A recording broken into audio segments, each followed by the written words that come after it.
Next, I'm going to present the activity of technical datasheets. My presentation is about the Audi A6. On the left side of image, we see the characteristics of the vehicle: type, variant, commercial name, type approval, password.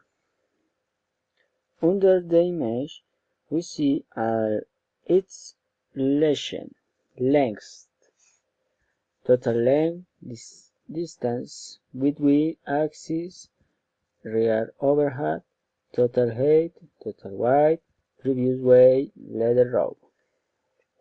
Inside the right box, we find the different weights: nominal mass, total mass, axis 1, axis 2. Below the image, we see the characteristics for the public.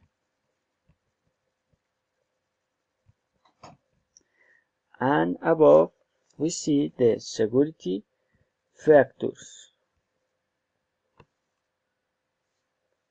Okay, well, this is my presentation.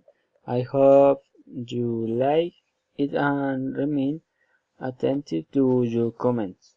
Okay, thank you. Bye bye.